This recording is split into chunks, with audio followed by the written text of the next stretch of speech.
Good evening, everyone. Tonight, we'll step into a world of quiet gardens and whispered secrets, a place where appearances deceive and truth hides behind lace curtains.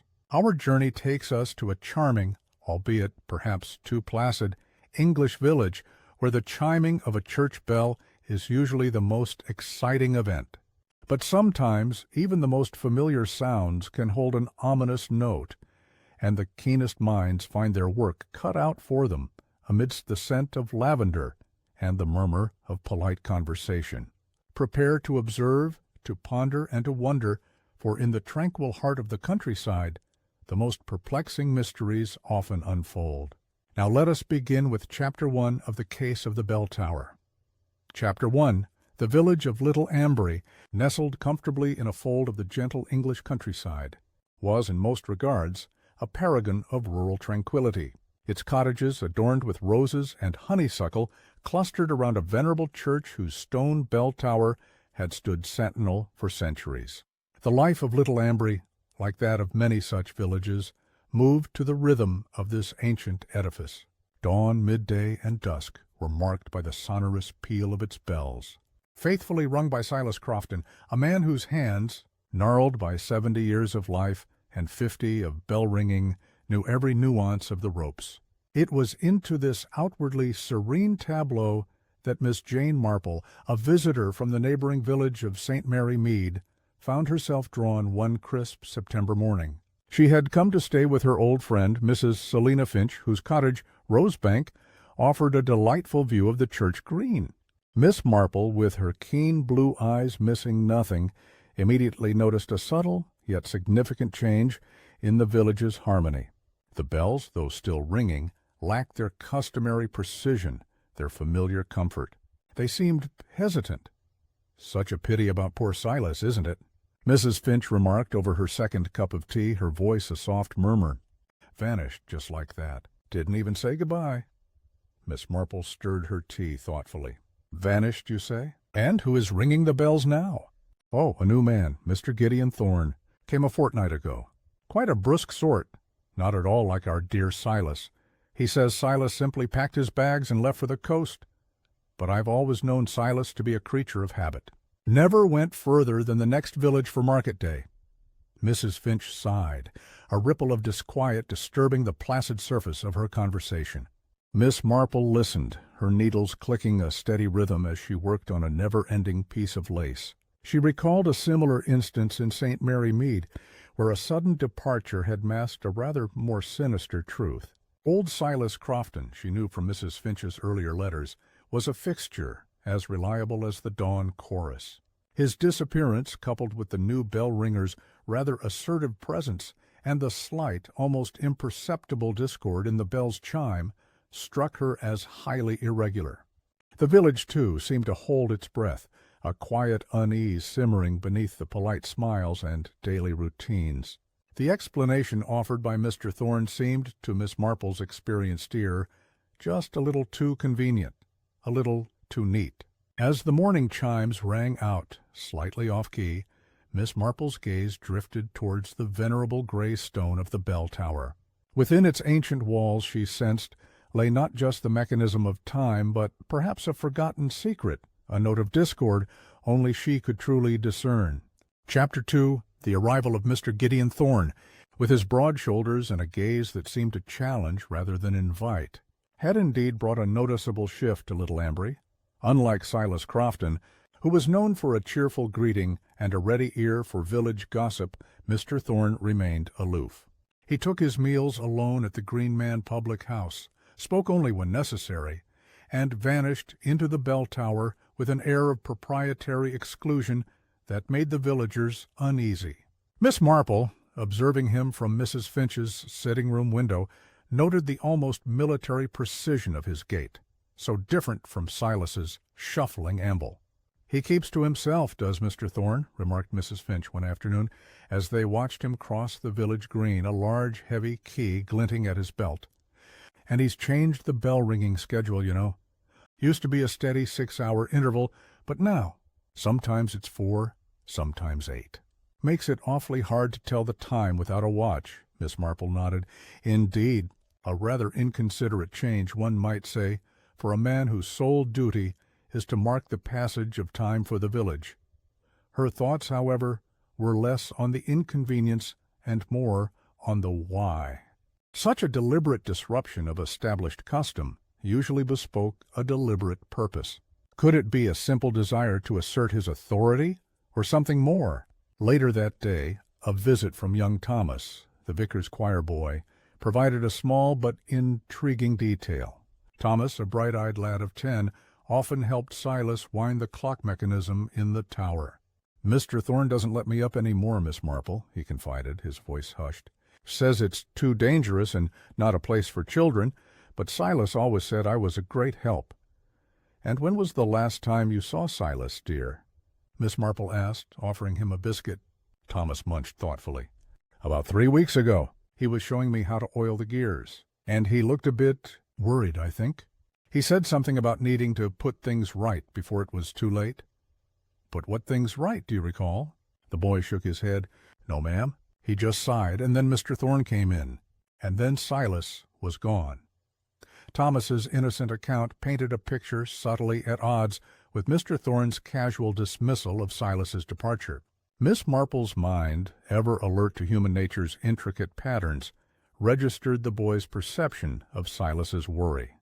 Worry was not an emotion one associated with a peaceful retirement to the coast.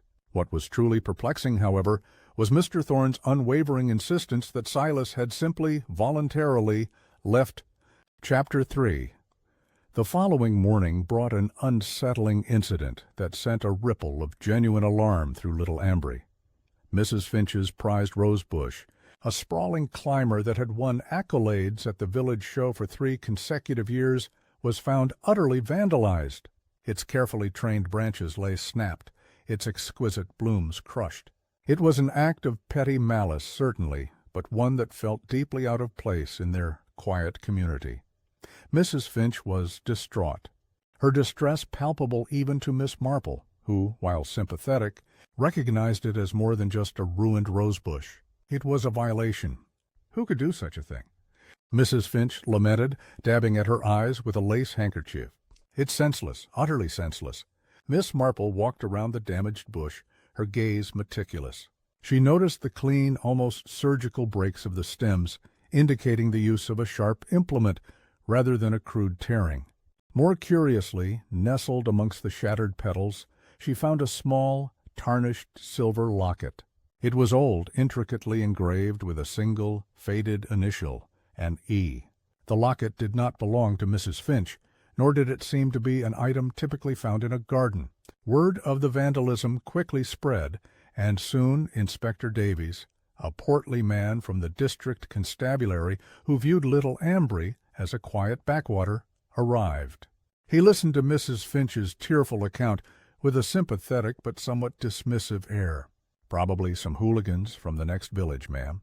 Young lads with too much time on their hands." He dutifully examined the scene, noting the lack of discernible footprints, and pocketed the locket with a shrug, promising to make inquiries. Miss Marple observed the inspector's methods with a polite but knowing expression. His assumptions about hooligans felt convenient, lacking the subtle texture of truth. She noted that the damage to the rosebush was extensive, but not random. It was as if someone had deliberately aimed for the very heart of Mrs. Finch's pride.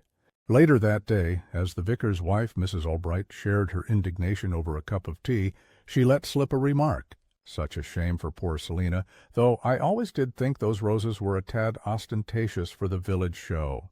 And so close to the bell tower, too. Perhaps the culprit was aiming for the tower, but missed." She tittered nervously. The discovery of the tarnished silver locket at the base of the tower seemed to contradict every official theory, silently suggesting a more personal and perhaps more sinister motive than mere mischief.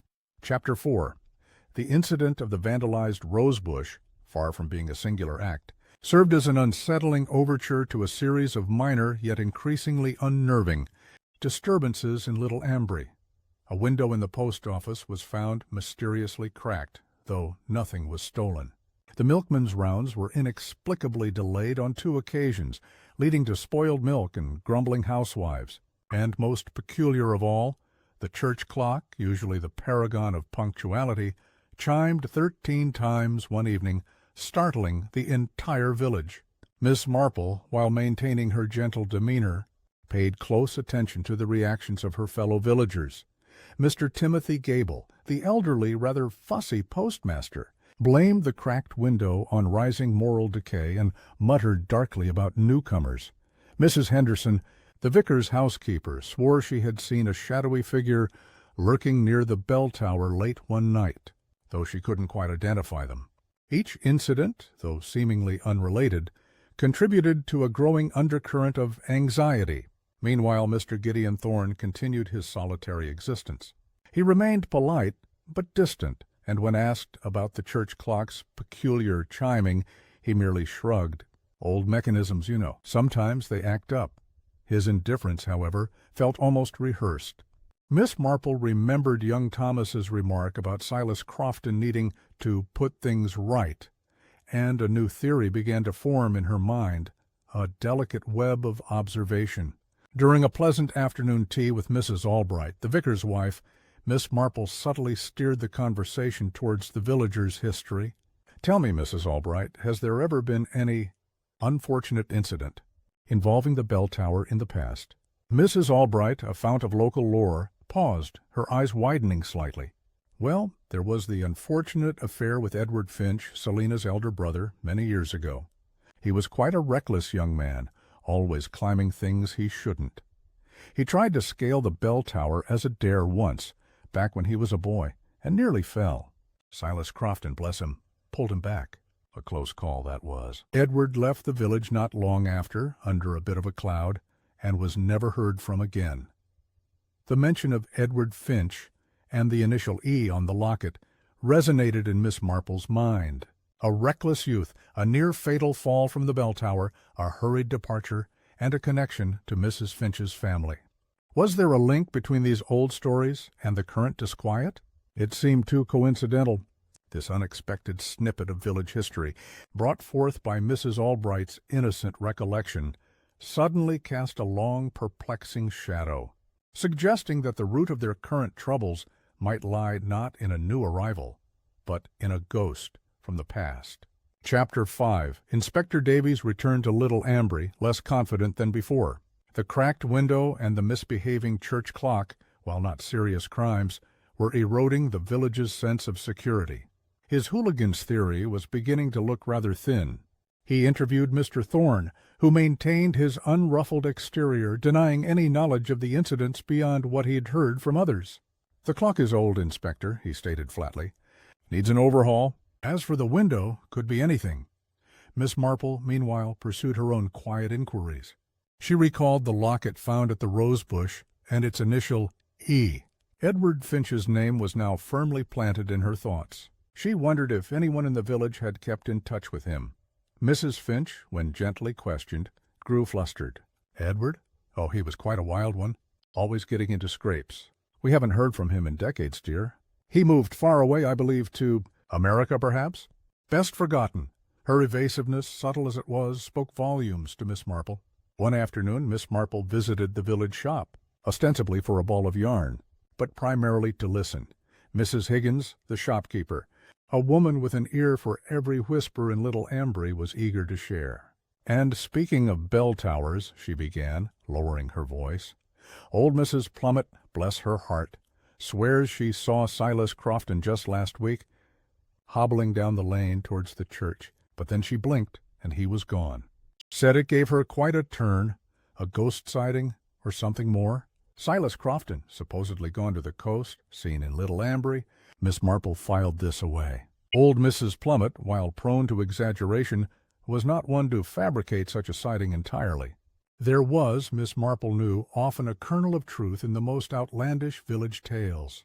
Later, she decided to take a stroll past the church. As she approached the bell tower, she noticed a freshly turned patch of earth near its base, just beneath where the locket had been found. It was small, barely noticeable, almost as if someone had scraped away a thin layer of soil. There was nothing there now, but the disturbed earth spoke of a recent activity. Had something been buried, or more ominously, unearthed? The notion of Silas Crofton reappearing, combined with the inexplicable patch of disturbed earth and Mrs. Finch's unusual reticence about her brother, began to coalesce into a more troubling picture, hinting at a secret far deeper than mere vandalism. Chapter 6. The rumor of Silas Crofton's ghost sighting quickly spread, adding a layer of supernatural unease to little Ambry's growing disquiet. Young Thomas, the choir boy, was particularly affected, recounting whispered tales of Silas's spectral form haunting the bell tower. Miss Marple, however, remained grounded in the tangible. She knew that ghosts, in her experience, often had very human origins. Her attention returned to the disturbed earth near the bell tower. She discreetly approached it again, this time armed with a small trowel from Mrs. Finch's garden shed. Gently she probed the soil. A few inches down, her trowel struck something hard.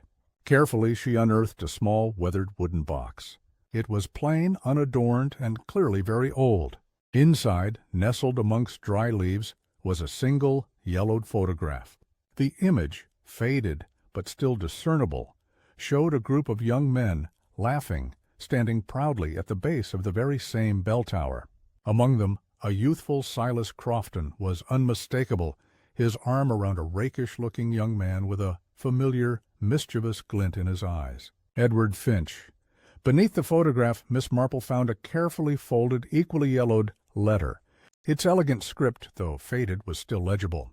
It was dated 30 years prior and addressed to Silas Crofton. The contents spoke of a desperate plea, a secret shared, and a promise of a future payment in exchange for a service rendered. The letter, signed simply E, implored Silas to retrieve the package from its hiding place in the bell tower and deliver it to an address in London, away from prying eyes. It is vital, the letter concluded, that no one, especially my father, ever knows of this. The discovery was a revelation. It not only confirmed Edward Finch's return to the village's narrative, but also painted Silas Crofton in a new light. He was not just the simple bell ringer. He was a keeper of secrets, a participant in a long-forgotten scheme. The letter suggested not a retirement, but a potential entanglement with a past that had now resurfaced. The package and the payment hinted at something far more significant than a boyish prank. This hidden message, buried for decades at the foot of the bell tower, suddenly suggested that Silas's disappearance was not a voluntary departure, but rather a direct consequence of a past secret, finally catching up with him. Chapter 7.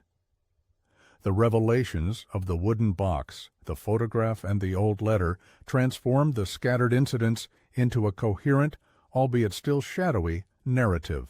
Edward Finch, far from being merely a wild youth, had clearly entrusted Silas with a secret mission related to the bell tower.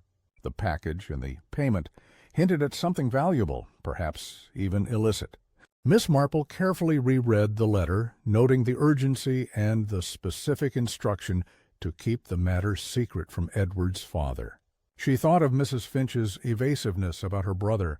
Perhaps the family's secrets ran deeper than a simple youthful indiscretion. The Finch family had always been highly respected, pillars of the community. Any scandal would have been fiercely suppressed. Miss Marple decided to pay another visit to Mrs. Albright, the vicar's wife, under the guise of discussing the upcoming church fete. Subtly, she steered the conversation back to Edward Finch. "You mentioned Edward had left under a bit of a cloud, Mrs. Albright. Was there more to it than just youthful recklessness?" Mrs. Albright, after a moment's hesitation, lowered her voice. "Well, dear Miss Marple, it was never spoken of openly, but there was talk. Talk of debts, of gambling, and a rather unfortunate business involving a considerable sum of money that vanished from old Mr. Finch's strong box around the same time Edward departed. Of course, it was never proven, and Mr. Finch insisted it was misplaced. But the whispers, they persisted." Miss Marple's mind worked swiftly. Debts, gambling, a vanished sum of money, and Edward's urgent need for Silas to retrieve a package in exchange for a future payment. It began to paint a picture of a desperate young man, perhaps trying to secure his future or pay off his debts by illicit means. The bell tower, with its secluded nooks and crannies, would have been an ideal hiding place. Later, Miss Marple considered Mr. Gideon Thorne. His brusque manner, his immediate takeover of the bell-ringing duties, and his strict control over access to the tower now seemed less about an individual's personality and more about a purposeful obstruction. He was guarding something or someone within the tower. The notion that Edward Finch's old, undisclosed secret was directly tied to a theft from his own father, and that Silas Crofton had been complicit in its safekeeping, raised a chilling question. Had someone finally come to claim what was hidden, and in doing so, removed Silas from the equation? Chapter 8.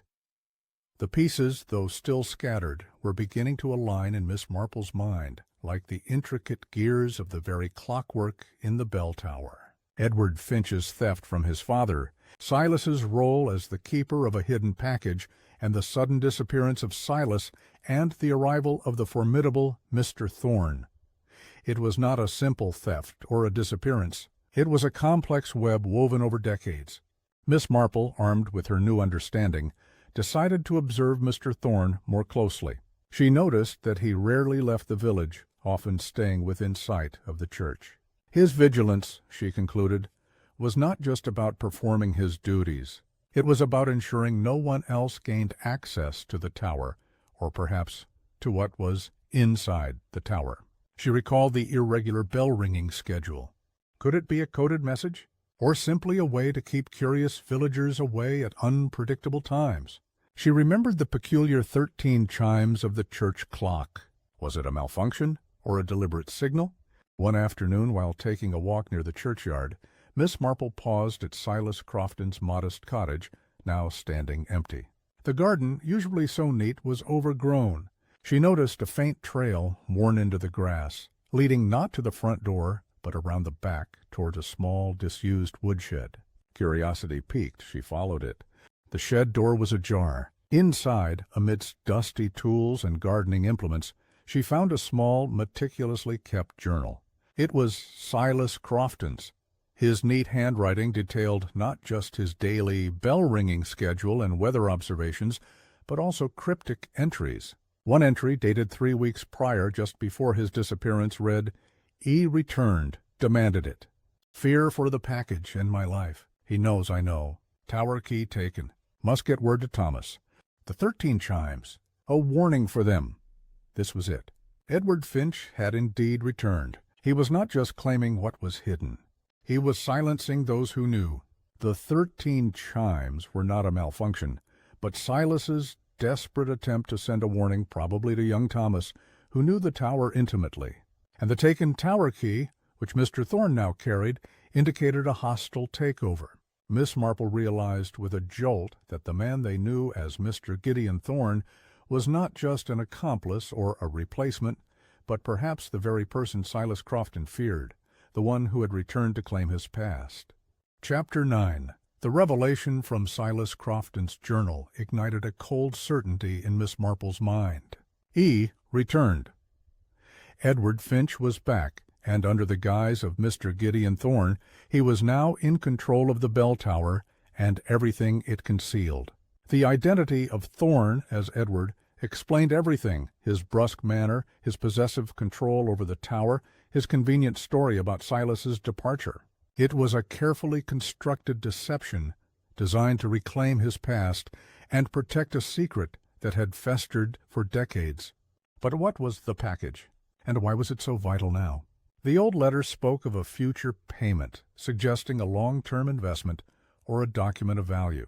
The theft from his father, the gambling debts, it all pointed to something that could either clear Edward's name or secure his financial future.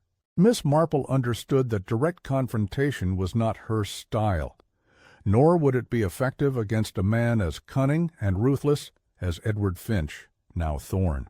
She needed to draw him out, to force his hand subtly, like a gardener coaxing a stubborn bloom into the light. She remembered Silas's last cryptic entry, "Must get word to Thomas." The 13 chimes, a warning for them. Thomas, the choir boy, was perhaps the only one Silas believed would understand his coded message, a message now silenced by Edward. Miss Marple decided to visit the vicar. She spoke to him about the peculiar behavior of the church clock. "Such an important mechanism, Vicar," she remarked, her voice soft. "Perhaps it requires a professional eye, someone other than Mr. Thorne, who seems to have his hands full. A clockmaker from the city, perhaps, to ensure its proper functioning, especially with the fete approaching." She knew such an idea would appeal to the vicar's sense of order and community pride. The vicar, initially hesitant to question Mr. Thorne's authority, eventually agreed. "Indeed, Miss Marple, a specialist opinion might be wise. I shall send a telegram to Mr. Bartholomew, the horologist in Salisbury, first thing tomorrow." Miss Marple felt a quiet satisfaction. Introducing an independent expert into the bell tower would undoubtedly unsettle Edward. It would force him to react, to betray his true purpose. The clockmaker, unaware of the deeper game, would simply be examining the mechanism, but in doing so would inadvertently expose the secret Edward had guarded so fiercely. This gentle suggestion of an expert consultation delivered with such innocent concern was in fact a carefully placed trap designed to bring the hidden truth of the bell tower to its inevitable public reckoning. Chapter 10. The telegram to Mr. Bartholomew, the eminent horologist from Salisbury, was dispatched, and with it a tangible shift in the village atmosphere. Miss Marple observed Edward Finch, as Mr. Thorne, with heightened attention. He was noticeably more agitated, his stern facade cracking under the subtle pressure. He questioned the vicar about the need for a specialist, his voice laced with a thinly veiled possessiveness over the clock. "I assure you, Vicar, I am perfectly capable of maintaining the mechanism. Old clocks are temperamental, that's all." But the vicar, buoyed by Miss Marple's quiet counsel, stood firm. "No doubt, Mr. Thorne, but a second opinion never hurts, does it? Especially for a mechanism as vital as our church clock." The horologist, a precise man with spectacles perched on his nose, arrived 2 days later. Miss Marple made sure to be within earshot when he first entered the bell tower, though she kept a discreet distance. The sound of Mr. Bartholomew's tools clinking, the murmuring of voices, and then a sudden sharp exclamation from the horologist. "Good heavens! What is this? This isn't part of the original mechanism at all." Miss Marple, peering from the church porch, saw Mr. Bartholomew emerge, holding a small, strangely ornate wooden panel. It had clearly been cleverly disguised to blend with the tower's interior. Edward Finch, behind him, looked distinctly uncomfortable, his eyes darting. "This," Mr. Bartholomew declared, examining the panel, "is a rather ingenious, if clumsy, alteration. A hidden compartment by the looks of it. And quite recent, too. It seems to have been installed to conceal something within the clock's very casing." Edward Finch stepped forward, his voice a low growl. "Nonsense, man! It's just old timber, probably a repair from decades ago." But Mr. Bartholomew was undeterred. "On the contrary, sir, the wood is new and the hinges quite fresh. Moreover, it appears to have been tampered with very recently. Someone has clearly tried to hide something within the clock's housing. I should say, removed something important." He pointed to fresh scratch marks near the lock. The discovery of the secret compartment and Mr. Bartholomew's clear assessment of its recent use completely unraveled Edward Finch's carefully constructed facade. His composure finally broke, replaced by a flicker of raw panic in his eyes, as he realized his long-held secret was about to be forcibly unveiled. Chapter 11. The discovery of the hidden compartment in the clock mechanism sent a frisson of excitement and apprehension through Little Ambry. Inspector Davies, having been summoned by the now alarmed vicar, looked between the compartment and the agitated Mr. Thorne with renewed suspicion. Miss Marple, however, remained outwardly serene, observing the unfolding drama with the quiet satisfaction of a chess master whose pieces were now perfectly positioned. She gathered the key players, the vicar, Mrs. Finch, Inspector Davies, Mr. Bartholomew, and a very uncomfortable Edward Finch in the vicar's study. The small, ornate wooden panel lay on the polished mahogany table, a silent witness to decades of deception. "I believe, Inspector," Miss Marple began, her voice gentle but firm, "that we can now understand the true nature of Mr. Thorne's presence here, and the unfortunate disappearance of Silas Crofton." She picked up the tarnished silver locket found at Mrs. Finch's rose bush. This belonged to Edward Finch's mother. It was given to him on his 18th birthday, a fact I confirmed with Mrs. Finch. She glanced at Mrs. Finch, who gasped, her hand flying to her mouth. "And you, Mr. Finch," Miss Marple continued, turning to the man who now visibly paled, "you returned to Little Ambry under an assumed name, Mr. Gideon Thorne, to retrieve a package you had entrusted to Silas Crofton many years ago. A package which, according to Silas's journal, contained documents related to the money you stole from your father before fleeing the village. The 13 chimes were Silas's desperate warning." Edward Finch tried to interrupt, his voice a strained croak. "This is madness. I am Gideon Thorne." "Are you Mr. Finch?" Miss Marple smiled faintly. "The young choir boy, Thomas, told me that Silas had shown him how to oil the gears. He also said Silas looked worried, and mentioned putting things right just before you, Mr. Finch, arrived. Silas's journal confirms that you, Edward, returned, demanded the package, and took the tower key. Silas knew too much. You silenced him, didn't you, Mr. Finch?" Edward Finch, his face ashen, stumbled back. Silas fell." "He resisted. I didn't mean for him to—" He stopped, his eyes wide with horror, as he realized he had just confessed. The missing pieces of the puzzle clicked into place. Edward Finch had returned, seeking his hidden treasure, the proof of his theft, and potentially more. Silas, bound by an old promise but racked with guilt, had resisted. In the ensuing struggle, Silas had fallen from the bell tower, or perhaps been pushed, his death made to look like a quiet disappearance. Edward had then assumed his new identity, guarding his secret and the tower. The true identity of Mr. Thorne and his desperate confession now revealed the grim truth behind Silas Crofton's disappearance, exposing a decades-old crime hidden within the very heart of the village. Chapter 12. The vicarage study fell silent, save for Mrs. Finch's soft whimpers. Edward Finch, no longer Mr. Gideon Thorne, slumped into a chair, his defiant mask shattered. Inspector Davies, now thoroughly engaged, began taking notes with a grim expression. "So, Edward," Miss Marple said gently, "what was the package you sought so desperately?"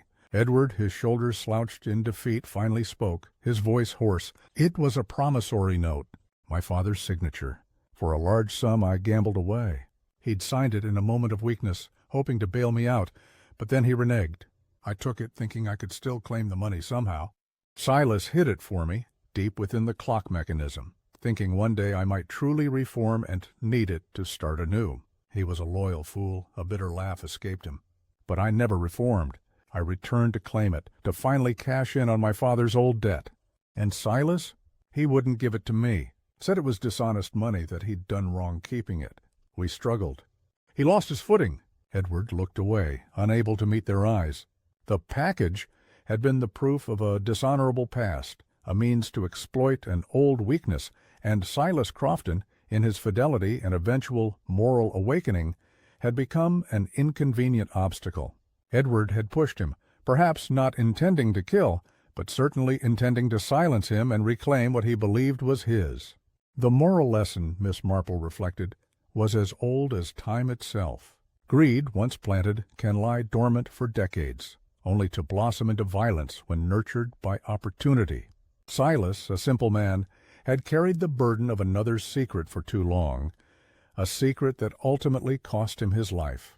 Edward, consumed by his past misdeeds, had returned not for redemption, but for illicit gain, perpetuating a cycle of deceit. Inspector Davies led Edward Finch away, the quiet dignity of the vicarage now disturbed by the harsh reality of justice. Mrs. Finch, though heartbroken, found a strange kind of peace in knowing the truth, however painful. The village of Little Ambry, though shocked, would eventually heal, its harmony restored.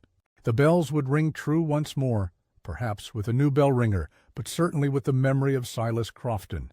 Miss Marple remained for a few more days, observing the small, subtle shifts in the village's recovery. She had, with her quiet observations and profound understanding of human nature, unraveled a truth that had been hidden in plain sight, protected by custom and secrecy, for over 30 years. The bell tower, once a symbol of time's steady passage, now stood as a silent monument to human frailty and the enduring power of truth. If you've enjoyed our journey through mystery so far, do stay with Miss Marple for her next quiet adventure. Thank you for following the case of the